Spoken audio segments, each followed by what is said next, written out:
교회력에 따른 PPT 매일 말씀 묵상 2021년 2월 11일 목요일입니다. 오늘의 말씀 열왕기상 11장 26에서 40절, 고린도후서 2장 12에서 17절입니다. 오늘의 말씀 첫 번째 본문 열왕기상 11장입니다.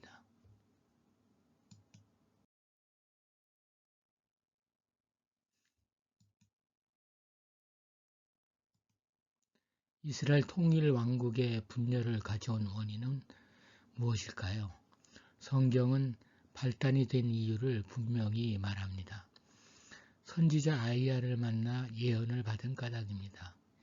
이 예언이 왕국의 분열을 앞당겼습니까? 물론 혹자는 에브라임 지파의 성읍인 실로의 제사장 가문의 예언자인 아이야가 에브라임 지파의 주도권 쟁취를 위해 여로보암을 충동질했다고 주장하기도 합니다. 근거는 희박합니다. 예언 때문에 분열이 일어난 것은 아닙니다. 그것은 하나님의 결심의 내용입니다. 하나님께서 왕국을 나누고자 한 이유는 우상 숭배와 하나님의 법을 따르지 아니할 까닭입니다. 우상 숭배에는 솔로몬의 사정이 있었을 것입니다. 나라를 잘 지켜나가기 위한 외교 정책의 일환일 수 있습니다. 그러나 그것이 하나님과의 관계의 단절을 가져왔고 그것은 하나님의 존재를 부인하는 의미이기 때문에 가장 큰 범죄가 됩니다. 우상은 다른 것이 아닙니다.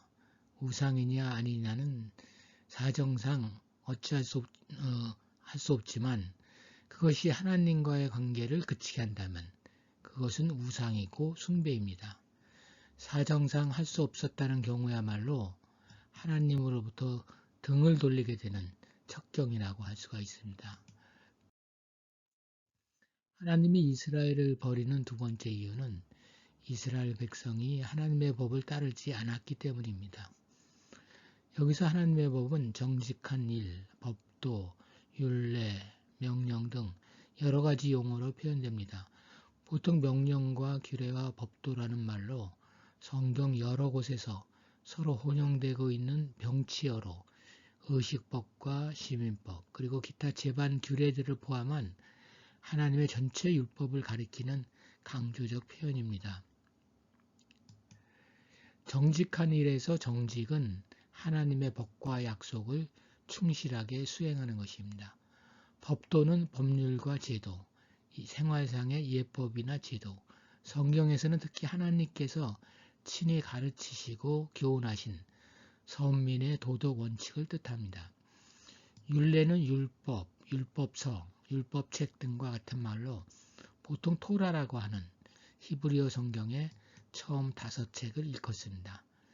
기본 의미는 선포하다, 규정하다, 심판하다, 다스리다. 율법이 정한 규례 혹은 사례, 법도를 말합니다. 재판의 판별 기준이 되는 법령, 법규, 성문법, 하나님의 법도를 뜻하는 동시에 사회적 규범이라는 의미도 담겨 있습니다. 이처럼 복잡하게 여겨지는 하나님의 법은 하나님의 잔소리 같아 보입니다. 그의 백성들이 말을 듣지 않으니 이렇게 저렇게 여러 방식으로 말씀하시는 것이 율법이 아닌가 하는 생각이 듭니다. 왕국 분열의 시기는 연기됩니다. 하나님께서 다윗을 생각해서입니다. 다윗에 대한 애정 때문에 다윗의 자손에게도 그 땅의 작은 지분을 허락하시고 다윗의 이름에 대한 약속을 지켜나가십니다. 하나님은 여로보암에게 10지파를, 솔로몬에게는 1지파를 주신다고 합니다. 이스라엘이 12지파라면 여로보암에게 10지파를 주고 남은 지파가 2지파일 텐데 왜 1지파라고 했을까요? 실제로는 유다와 베냐민 2지파가 남왕국 유다에 속하였습니다. 그런데 여기에서는 유다와 베냐민을 통틀어서 1지파로 말하고 있습니다. 그 까닭은 우선 유다와 베냐민의 경계가 인접해 있으며 그 경계에 위치한 예루살렘을 중심으로 하나로 간주되었기 때문입니다. 사사시대 때 내란으로 인해 인구가 격감된 베냐민을 따로 1지파로 치지 않은 것 같습니다. 하나님의 한 등불을 꺼서 아주 멸망시키는 것이 아니라 다윗 가문의 명맥을 유지하기 위해 한 등불이라도 남겨두십니다. 하나님의 관심은 주의 길로 행하는 것, 하나님 보시기에 정직한 일과 그의 법도와 그의 율례를 행하는 것입니다. 왕국 분열의 주인공은 여로보암입니다. 그가 하나님의 마음에 합한 사람이라고 생각하기 쉽습니다. 그러나 하나님이 그를 취하신 이유에 대한 언급은 없습니다. 현실적으로 그가 속한 에브라임 지파는 이스라엘 내에서 유다 지파와 양대 세력이었습니다. 그리고 에브라임 영토의 실로는 예루살렘이 종교적 수도가 되기 이전까지 이스라엘 백성들의 종교적 중심지였습니다. 불만 같은 일도 있었을 것입니다. 솔로몬은 유다 지파의 성읍이라 할 수 있는 다윗성의 보수 공사를 유다 지파가 아닌 에브라임 지파에게 떠맡겼습니다. 그렇지 않아도 유다 지파와 경쟁의식이 있던 에브라임 지파로서는 이에 불만이 없을 수 없었을 것입니다. 하나님은 왜 여로보암을 택하셨을까요? 여로보암은 성경에서 북왕국 이스라엘의 타락에 대해서 말할 때 대표적으로 언급되는 왕이기 때문입니다. 하지만 하나님은 여로보암을 그냥 취하셨다고 하십니다. 그리고 하는 것을 보겠다는 식으로 말씀하십니다. 잘하면 다윗에게 한 것처럼 해주겠다고 하십니다. 하나님의 언약을 소유한 배타적인 인물이나 가계는 없습니다. 하나님의 언약은 하나님과의 신실한 관계에 근거한 것임을 알 수 있습니다. 하나님의 일꾼 선택 기준은 그의 인간적 능력이나 자질이 아닙니다. 하나님의 법을 마음으로 잘 지키고자 하느냐 아니냐가 기준입니다. 외교 정책의 일환일 수 있는 솔로몬의 이방 여인들과의 혼인으로 수입된 우상숭배가 확산되는 것을 참다 못해 아이야를 통해 왕국의 분열을 예언하고 반역자인 여로보암은 자기를 죽이려는 솔로몬의 손길을 피해 애굽으로 도망칩니다. 그리고 솔로몬은 끝까지 우상 숭배하다가 죽은 후에야 하나님은 자신의 예언을 시행하십니다. 하나님의 마음은 어떻게든 파멸을 미루시고 없던 것으로 무효화시키기를 바라며 끝까지 참으시고자 하는 그런 마음입니다.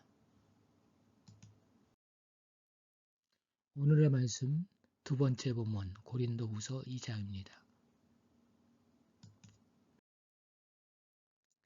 향기에 해당하는 헬라어 유오디아는 구약에서 희생제사를 가리킬 때 사용되는 말입니다. 바울이 복음을 전파하는 사람은 그가 로마서 12장 1절에서 말한 대로 하나님을 기쁘시게 하기 위한 희생제사와 같은 것이었습니다. 그러면서도 여기에서의 향기는 그리스도의 복음을 사람들에게 전하는 것을 나타내는 말입니다. 사람의 오감 중에서 냄새를 맡는 후각은 시공간을 초월하는 감각입니다. 우리는 보지 않아도 냄새의 정체를 알 수 있습니다. 그리고 시간이 지난 경우에도 그것이 무엇이었는지 알 수 있습니다. 냄새는 객관적이지 않고 그와 연관된 것을 떠올리게 합니다. 잃어버린 시간을 찾아서의 마르셀 프루스트는 코끝을 간지리는 마들렌의 향기가 시간을 옛날로 돌렸습니다. 갑자기 모든 기억이 모습을 드러내기 시작했다. 이 맛은 일요일 아침마다 레오니 고모가 차에 살짝 담가 내게 건네주던 바로 그 마들렌의 맛이었다. 냄새는 상상 기능을 발휘합니다.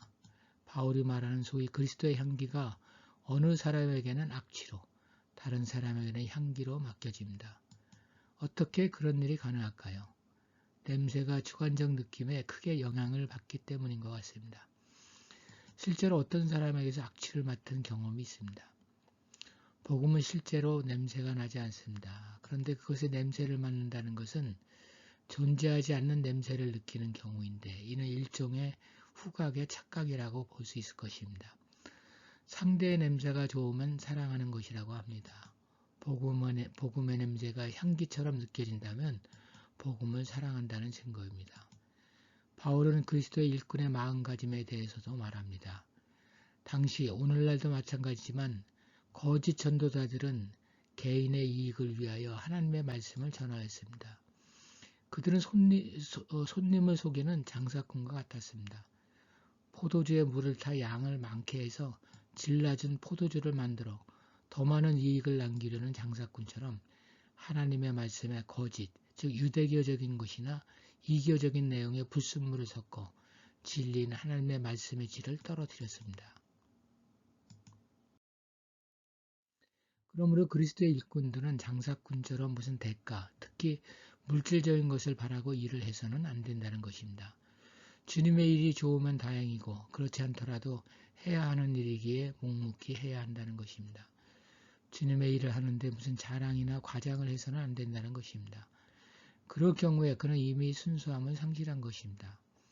바울은 자신을 위한 이익이나 사람들의 칭찬을 염두에 두지 않고 하나님 앞에서 겸손함과 떨림으로 주께서 맡겨주신 일들을 감당했습니다. 바울의 위대함은 거짓 선지자들이 서로 일반화한 것을 따르지 않고 저항했다는 것입니다. 교회마다 봉사할 일꾼들이 많이 부족하다는 소리를 듣습니다. 세상 풍조처럼 대가가 없어서 그런 것일까 안타까운 일입니다. 하나님을 무관하게 살고자 하는 사람에게는 아무렇지 않지만 하나님을 가까이 하고자 하는 그리스도인들에게 세상은 하나님과 멀어지거나 무관하게 하는 다양한 거리들, 우상을 제공합니다. 문제는 그 현란한 외양이 아닙니다. 그것들의 가치와 정신이 교회로 유입되어 자연스레 세련되게 자리 잡습니다. 세상과 다른 방식이 어색한 교회가 되어가고 그런 상황에서 바울처럼 순수한 그것 자체를 위한 내적 동기가 간절한 때입니다. 기도하겠습니다. 주님, 우리가 이 정도면 주님과 가까이 있는 거 아닌가요? 하는 자기 만족에 기만당하지 않고 주께로 더 가까이 가고자 하는 마음, 그리운 마음을 주시옵소서. 소외당하지 않는 사람이 하나도 없는 것 같은 세상에서 주님마저 사람들로부터 소외당해 무력해진 당신의 모습을 바라보게 하옵소서. 우리가 누구이고 어디서 무엇을 하는지 당신과 나눔으로써 유혹으로부터 멀어지고 일상적이고 익숙한 것이 낯설게 보이는 시간과 여유를 갖게 하시옵소서. 아멘.